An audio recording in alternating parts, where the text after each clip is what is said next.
Alright guys, so the content just keeps coming at SCNC, whatever number this is. As you can see, the day is winding down and packing up, but we're over here with Avery. Again, Avery, this is becoming a bad habit of yours. Yeah, I apologize. You keep bringing all the cool stuff and we have to feature it. But so we've already made a video on Avery's Uzi called the Nike, but this is his loadout. Now I call this the Hula Rival loadout because Avery has a lovely skirt.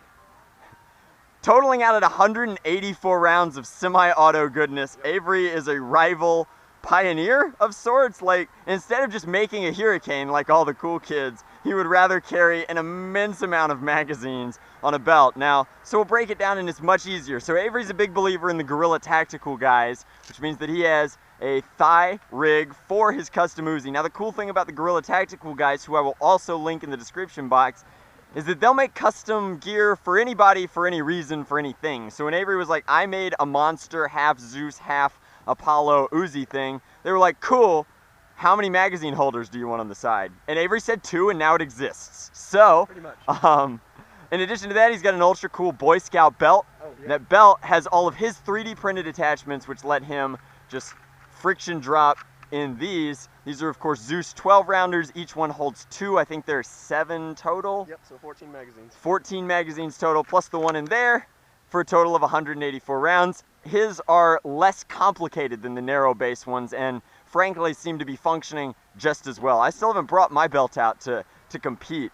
And then, of course, the primary is that Avery overhauled a Zeus. He did more or less everything that's in my modification guide for the Zeus, which just means that it's LiPo-powered with a full rewire and switch, except he didn't do the full auto modification, so it still shoots in semi-auto. I actually, having seen you play with it all day, prefer that. Yeah, no, I would empty it way too fast. Because I dump my 12 rounders in usually 2 good bursts. He located the voltmeter up here. It's ultra clean. There's 1 kill switch for the whole blaster. And is the LiPo in there? Yeah. Huh. The voltmeter just died. How about that? The voltmeter just died because nothing is perfect on YouTube, guys. But that is the Rival Hula Rival. It's the Rival Hula loadout. He dances when we say it, which is why it works really well. But Avery makes most of his own gear.